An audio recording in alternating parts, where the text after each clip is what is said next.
Rocking star Yash ಅಭಿನಯದ toxic ಸಿನಿಮಾದ craze ಎಷ್ಟಿದೆ ಅನ್ನೋಂಥದ್ದನ್ನು ನಿಜಕ್ಕೂ ಕೂಡ ಊಹಿಸೋಕ್ಕಾಗ್ತಾ ಇಲ್ಲ. ಯಾಕಂತಂದರೆ ಗಾಂಧಿನಗರದ ಪ್ರಮುಖ ಚಿತ್ರಮಂದಿರಗಳಲ್ಲಿ ಆ ಮಟ್ಟದ ಕ್ರೇಜ್ ಕ್ರಿಯೇಟ್ ಆಗಿದೆ. ತುಂಬ ದಿನ ಆದಮೇಲೆ ಇಂಥದ್ದೊಂದು ಸಂಭ್ರಮಕ್ಕೆ ಥಿಯೇಟ್ರ್ಗಳು ಸಾಕ್ಷಿ ಆಗ್ತಾ ಇದ್ದೇವೆ ಅನ್ನೋಂಥ ಮಾಹಿತಿ ಇರ್ತಕ್ಕಂಥದ್ದು. ಸೊ ಈ ಬಗ್ಗೆ ಕಳೆದ 28 ವರ್ಷಗಳಿಂದ ಗಾಂಧಿನಗರದ ಥಿಯೇಟ್ರ್ಗಳ ಇನ್ಚಾರ್ಜ್ ಆಗಿದ್ದಂತಹ ರಾಜು ಅವರು, ಅಂದರೆ ಪ್ರತಿ ಸಿನಿಮಾ ರಿಲೀಸ್ ಆಗೂ ಕೂಡ ಅದರ ಒಂದು ಕಲೆಕ್ಷನ್ ರಿಪೋರ್ಟ್ ಆಗಿರ್ಬೋದು, ಮತ್ತು ಟಿಕೆಟ್ನ ಅಕೌಂಟ್ ಆಗಿರ್ಬೋದು, ಇದೆಲ್ಲದರೂ ಕೂಡ ಒಂದು ಮಾಹಿತಿ ಇರುವಂಥವ್ರು. ಸೊ ರಾಜು ಅವರು ನಮ್ಮ ಜೊತೆ ಇದ್ದಾರೆ, ಅವ್ರನ್ನೇ ಮಾತಾಡ್ಸೋಣ.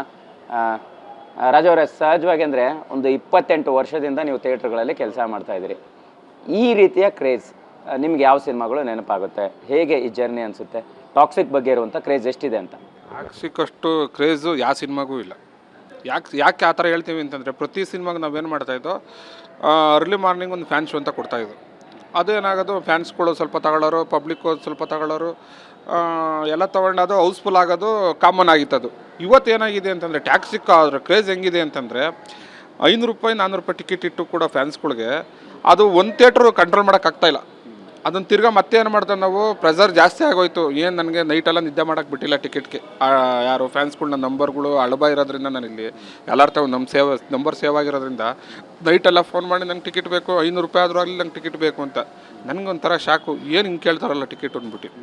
ನಾನು ಬೆಳಗ್ಗೆ ಬಂದ್ಬಿಟ್ಟು ಆಮೇಲೆ ಜಯಣ್ಣ ಹತ್ರ ಮಾತಾಡಿದೆ, ನನ್ನ ಬಾಸ್ ಹತ್ರ ಮಾತಾಡಿ ಹೇಳ್ದೇನಂತ, ಇಲ್ಲ ಅಣ್ಣ ನೋಡಿ ಹಿಂಗೆ ನನ್ನ ಕೈಲಿ ಕಂಟ್ರೋಲ್ ಮಾಡೋಕ್ಕಾಗ್ತಾಯಿಲ್ಲ, ಸಿಕ್ಕಾಬಿಟ್ಟೆ ಕ್ರೇಜು ಸಿನಿಮಾ, ಎಲ್ಲರೂ ಕೂಡ ನಮ್ಗಿನ್ನ ಟಿಕೆಟ್ ಬೇಕು ಅಂತಾರೆ. ಯಾರಿಗೂ ಇಲ್ಲ ಅನ್ನೋಕ್ಕಾಗಲ್ಲ, ಎಲ್ಲ ಗೊತ್ತಿರೋರು ಗಾಂಧಿನಗರದಲ್ಲಿ. ಹಂಗಾಗಿ ಇನ್ನೊಂದು ಶೋ ಮಾಡಿಬಿಡೋಣ ಅಂತಂದರು. ಏನು 500 ರೂಪಾಯಿ 400 ರೂಪಾಯಿ ಇನ್ನೊಂದು ಶೋ ಮಾಡ್ತೀಯಾ ಅಂದರು. ಇಲ್ಲ ಅಣ್ಣ ಹೌಸ್ಫುಲ್ ಆಗುತ್ತೆ ಮಾಡೋಣ ಅಂತ. ಹೌಸ್ಫುಲ್ ಆದರೆ ಮಾಡಿಬಿಡು. ನಾನೇನು ಮಾಡಿದೆ, ಒಂದು ಹೌಸ್ಫುಲ್ ಆಗುತ್ತೆ ಅಂದ್ಬಿಟ್ಟು ನರ್ತಕಿಲ್ಲಿ ತಿರ್ಗಿ 6 ಗಂಟೆ ಶೋ ಅರ್ಲಿ ಮಾರ್ನಿಂಗು ಕರೆಸ್ಬಿಟ್ಟು ಫ್ಯಾನ್ಸ್ಗಳಿಗೆಲ್ಲ ಯಾರ್ಯಾರು ಬೇಕೋ ಕೇಳ್ಬಿಟ್ಟು ಕೊಡೋಣ ಅಂತ ಓಪನ್ ಮಾಡಿದ್ರೆ 30 ನಿಮಿಷದಲ್ಲಿ 1100 ಟಿಕೆಟ್ ಇಲ್ಲ ಹೌಸ್ಫುಲ್.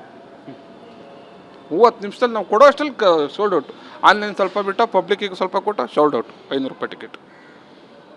ಈಗ ಸಹಜವಾಗಿ ಅಂದರೆ ಈ ರೀತಿ ಕ್ರೇಜ್ ಕ್ರಿಯೇಟ್ ಆಗಲಿಕ್ಕೆ ಏನು ಕಾರಣ ಅನ್ಸುತ್ತೆ? ಈ ಥರ ಕ್ರಿಯೇಟ್ ಆಗೋಕ್ಕೆ 4 ವರ್ಷ ಆಗಿತ್ತು ಸಿನಿಮಾ ಬಂದು ಯಶ್ ಅವ್ರದ್ದು. ಅದೊಂದು ತುಂಬ ಇದು ಸಿನಿಮಾ ಕಾಯ್ತಾಯಿದ್ರು ಜನ. KGF ಅಂತ ಸೂಪರ್ ಡೂಪರ್ ಹಿಟ್ ಆಗ್ಬಿಟ್ಟು ಸಿನಿಮಾಗಳು, ಇದನ್ನಷ್ಟೇ ಯಾವ ಥರ ಸಿನಿಮಾ ಮಾಡ್ಬೋದು, ಯಾವ ಥರ ಸಿನಿಮಾ ಬರ್ಬೋದು ಅಂದ್ಬಿಟ್ಟು 4 ವರ್ಷದಿಂದ ಕಾಯ್ತಾಯಿದ್ರು ಸಿನಿಮಾ. ಆಮೇಲೆ ಈಗಲೂ ಅಷ್ಟೇ ನಮ್ಗೆ ಒಂದು ವರ್ಷದಿಂದ ಸರಿ ಸಿನಿಮಾಗಳು ಯಾವುದು ಕನ್ನಡ ಇಂಡಸ್ಟ್ರಿ ದೊಡ್ಡ ಸಿನಿಮಾಗಳು ಯಾವುದು ಬಂದಿಲ್ಲ. ಡೆವಿಲ್ ಬಂದಿತ್ತು, KD ಬಂದಿತ್ತು, ಅದೆಲ್ಲ ಬಂದಿತ್ತು. ಬಟ್ ಈ ಥರ ಗ್ಯಾಪ್ ಕ್ರೇಜು ಶಿಷ್ಟ ಆಗುತ್ತೆ ಅಷ್ಟೇ. ಪ್ಯಾನ್ ಇಂಡಿಯಾ ಪಿಕ್ಚರ್ ಬರಲಿಲ್ಲ. ಇದು ಪ್ಯಾನ್ ಇಂಡಿಯಾ ಸಿನಿಮಾ ಆಗಿರೋದ್ರಿಂದ ಆ ಟ್ರೈಲರು, ಸಾಂಗ್ಸು ಇವೆಲ್ಲ ನೋಡಿ ಏನಾಗಿತ್ತು, ಜನಕ್ಕೆ ಕ್ರೇಜ್ ಜಾಸ್ತಿ ಆಗೋಯ್ತು. ಈ ಸಿನಿಮಾ ಫಸ್ಟ್ ನಾವು ನೋಡಬೇಕು, ಫಸ್ಟ್ ದಿನ ನಾವು ನೋಡಬೇಕು, ಕೆಲಸಕ್ಕೆ ರಜಾ ಹಾಕಾದ್ರೂ ಪರವಾಗಿಲ್ಲ ನಾವು ಸಿನಿಮಾ ನೋಡಲೇಬೇಕು ಅನ್ನೋ ಥರ ಕ್ರೇಜ್ ಸೃಷ್ಟಿ ಆಗ್ಬಿಡ್ತು. ಹಾಗಾಗಿ ಏನಾಯಿತು, ಈ ಸಿನಿಮಾಕ್ಕೆ ಈ ಹೆವಿ ಕ್ರೇಜ್ ಬಂದ್ಬಿಡ್ತು ಸಿನಿಮಾಗೆ. ಎಸ್, ಈಗ ಪರ್ಟಿಕ್ಯುಲರ್ ಆಗಿ ಅಂದರೆ ಬೇರೆ ಬೇರೆ ಸಿನಿಮಾಗಳನ್ನು ನೋಡಿರ್ತೀರ. ಒಂದು 28 ವರ್ಷ ಜರ್ನಿಲಿ ಎಲ್ಲ ಸೂಪರ್ ಸ್ಟಾರ್ಗಳ ಸಿನಿಮಾಗಳನ್ನು ನೋಡಿರ್ತೀರ. ಬಟ್ ಅದಕ್ಕಿಂತ ಇದು ಅಂದರೆ ಎಷ್ಟು ನಿಮಗೆ ಚಾಲೆಂಜಿಂಗ್ ಆಗಿದೆ ಥಿಯೇಟ್ರ್ಗಳಲ್ಲಿ ನಿಭಾಯಿಸುವಂಥದ್ದು, ಮತ್ತು ಗಾಂಧಿನಗರದಲ್ಲಿ ಪರ್ಟಿಕ್ಯುಲರ್ ಆಗಿ ಹೆಂಗೆ ಈ ಕ್ರೇಜ್ ಕ್ರಿಯೇಟ್ ಆಗಿದೆ? ನಾವು ಅದಕ್ಕೆ ಏನು ಮಾಡೋದು, ಈಗ ಕ್ರೇಜು ಇಷ್ಟೊಂದು ಇರೋದ್ರಿಂದ ಏನಾಗಿದೆ, ನಮಗೆ ಈಗ AMB ಆಗಿರೋದ್ರಿಂದ ಒಂದು ಸ್ವಲ್ಪ ರೆಸರ್ ಕಮ್ಮಿ ಇದೆ ಸ್ವಲ್ಪ. ಆಮೇಲೆ 3 ಥಿಯೇಟ್ರ್ ಆಗ್ತಾಯಿದ್ದೀವಿ ನಾವೀಗ. ನರ್ತಕಿ ಒಂದು ಆಗ್ತಾಯಿದ್ದೀವಿ, ತ್ರಿವೇಣಿ ಒಂದು ಆಗ್ತಾಯಿದ್ದೀವಿ, ಸಂತೋಷ್ ಒಂದು ಆಗ್ತಾಯಿದ್ದೀವಿ. ಶೋಗಳು ಆಮೇಲೆ ರೇಸ್ ಮಾಡ್ತಾಯಿದ್ದೀವಿ, ಶೋಗಳು ನಾವು ರೇಸ್ ಮಾಡ್ತಾಯಿದ್ದೀವಿ. ಹಂಗಿರೋದ್ರಿಂದ ನಮಗೆ ಅವಾಯ್ಡ್ ಆಗ್ತಾಯಿದೆ ಕ್ರೇಜು. ಅಂದರೆ ಆದರೂ ಇಷ್ಟೆಲ್ಲ ಥಿಯೇಟ್ರ್ ಇದ್ದರೂ ಸಂತೋಷದ ಟಿಕೆಟ್ ಜಾಸ್ತಿ ಕೇಳ್ತಾರೆ. ಸಂತೋಷ್ ಮೇನ್ ಥಿಯೇಟ್ರ್ ಆಗಿರೋದ್ರಿಂದ ಸಂತೋಷ್ ಟಿಕೆಟೇ ಬೇಕು ನಮಗೆ. ಬೇರೆ ಕಡೆ ಕ್ರೇಜ್ ಅಲ್ಲೇ ನೋಡಬೇಕು, ಅದೇ ಒಂದು ನಮ್ಗೆ ಕ್ರೇಜ್ ಜಾಸ್ತಿ ಅಂದ್ಬಿಟ್ಟು ಸಂತೋಷ್ ಟಿವಿ ಕೇಳ್ತಾರೆ. ಬಟ್ ಮೇಂಟೈನ್ ಮಾಡ್ತಾಯಿದ್ದೀವಿ. ಸರ್, ಒಟ್ಟಾರೆಯಾಗಿ ಈ ಕರ್ನಾಟಕದಲ್ಲಿ ಎಷ್ಟು ಥಿಯೇಟ್ರ್ಗಳಲ್ಲಿ ಸಿನಿಮಾ ರಿಲೀಸ್ ಆಗ್ತಾ ಇದೆ ಅನ್ನೋಂಥ ಮಾಹಿತಿ ಸದ್ಯಕ್ಕಿರುವಂಥದ್ದು, ಎಷ್ಟು ಶೋಗಳಾಗ್ಬೋದು ನಾಳೆಗೆ ಅನ್ನೋವಂಥದ್ದು?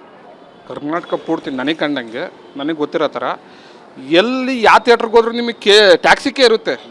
ಯಾವುದನ್ನ ಒಂದು ಥಿಯೇಟ್ರಲ್ಲಿ ಟ್ಯಾಕ್ಸಿಕ್ ಇಲ್ಲ ಅನ್ನೋದಕ್ಕಿಂತ ಎಲ್ಲೋ ಒಂದು ಕಮ್ಮಿ ಇರ್ಬೋದು ಅಷ್ಟಿದ್ರೆ. ನೀನು ಯಾವ ಊರಿಗೆ ಹೋದ್ರೂ ಟ್ಯಾಕ್ಸಿಕ್, ಎಲ್ಲೋದ್ರೂ ಟ್ಯಾಕ್ಸಿಕ್, ಎಲ್ಲಿದ್ರೂ ಟ್ಯಾಕ್ಸಿಕ್.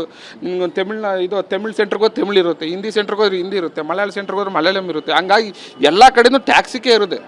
ಅದಕ್ಕೇನು ಕೌಂಟಿಂಗೇ ಇಲ್ಲ, ಕೌಂಟಿಂಗೇ ಸಿಗೋಲ್ಲ ನಿಮಗೆ.